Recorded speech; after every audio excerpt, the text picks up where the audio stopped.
शिवालिक हिमालय में समुद्र तल से करीब 2099 फीट की ऊंचाई पर बसा नाहन शहर सिरमौरी हुक्मरानों की राजधानी रहा है।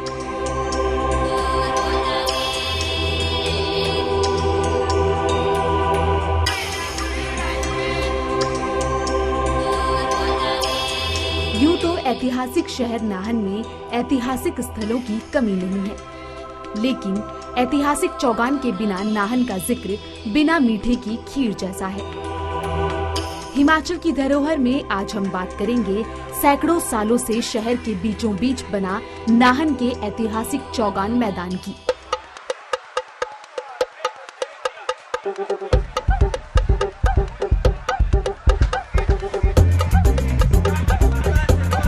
बदलते वक्त के साथ चौगान का स्वरूप भले ही बदल गया हो, लेकिन चौगान के सीने में ऐसी बहुत सी घटनाएं कैद हैं जो इसकी ऐतिहासिकता को बयां करती हैं।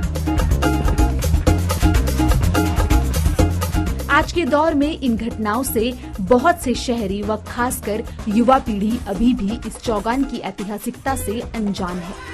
मिसाल के तौर पर सिखों के दशम गुरु गोविंद सिंह जी महाराज जब रियासत के महाराजा मेदिनी प्रकाश के बुलावे पर 30 अप्रैल 1685 को नाहन पहुंचे थे, तो गुरु महाराज के लाभ लश्कर ने चौगान मैदान में ही डेरा डाला था। गुरुजी महाराज करीब 8 महीने नाहन शहर में ही रहे थे। इसी मैदान के साथ ऐतिहासिक गुरुद्वारा श्री दशम स्थान भी स्थित है।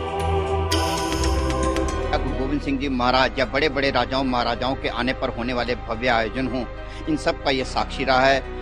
सिखों के लिए चौगान बहुत महत्व रखता है, क्योंकि जब गुरु गोविंद सिंह जी महाराज तकरीबन 8 महीने 10 दिन जब नाहन की धरती को भाग लगाए, जहां पर उनका गुरुद्वारा दशमेश स्थान नाहन सुशोभित है, तकरीबन साध संगत जी 8 महीने 10 दिन गुरु साहब की जो फौज थी, उन्होंने इस ऐतिहासिक चौगान नाहन के चौगान के अंदर कैंप लगाकर अपना निवास किया। और भी जितनी भी ऐतिहासिक घटनाएं हैं, चाहे वो हमारे आजादी के आंदोलन का समा रहा हो, चाहे वो पजोता कांड या और भी कोई भी हमारी घटनाएं हुई, शायद ही कोई ऐसी घटना होगी जो इस नाहन के चौगान से अछूती रही।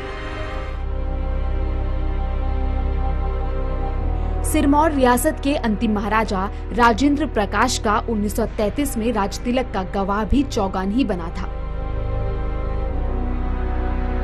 कहते हैं कि राजतिलक का जश्न इतना शानदार था कि राजतिलक के मौके पर डकोटा प्लेन से चौगान के ऊपर फूलों की वर्षा की गई। इसी चौगान मैदान में राजा अपने अपने भारी भरकम हाथियों को लेकर जंग का आयोजन किया करते थे। पोलो और क्रिकेट के शौकीन रॉयल फैमिली के सदस्यों के मैच भी इसी चौगान मैदान में आयोजित किए जाते थे। जो चौगान मैदान है, इसका चौगान का नाम पोलो से पड़ा, जिसको अंग्रेजी में घोड़ों का जो खेल होता है पोलो, और उसको पर्शियन में और उर्दू में उसको चौगान बोलते हैं।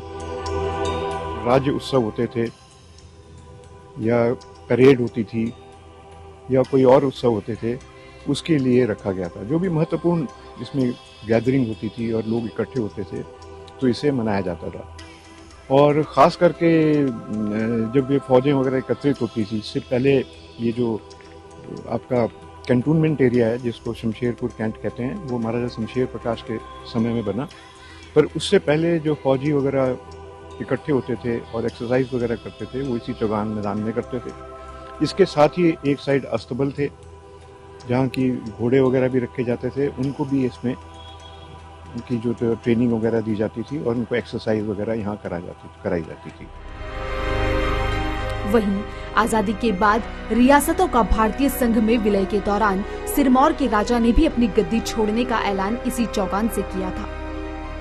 यह महाराजा के भाग्य की विडंबना ही थी कि जिस चौगान में 1933 में उनका राज्याभिषेक हुआ, उसी चौगान में महाराजा को 1947 में गद्दी भी छोड़नी पड़ी। ये नाहन का मुख्य प्लेस है। नाहन के अंदर लोगों के लिए शाम को घूमने फिरने से लेके बच्चों का खेलने तक सबका ये केंद्र है। हमारा अनुरोध है कि नगर परिषद जो है इस ऐतिहासिक धरोहर को कृपया करके ध्यान दे, ताकि इसको अच्छे से अच्छे रूप में निखार कर हम आने वाली पीढ़ी तक पहुंचा सकें। आजादी के 73 साल बाद भी ऐतिहासिक चौगान अपना एक अलग मुकाम रखता है।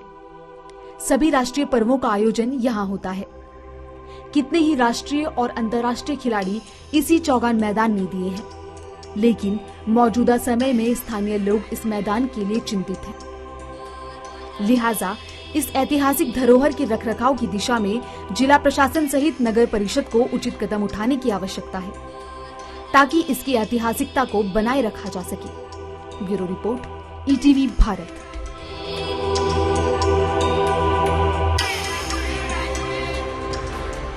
चौबीसों घंटे लगातार खबरें देखने के लिए डाउनलोड करें ETV भारत ऐप।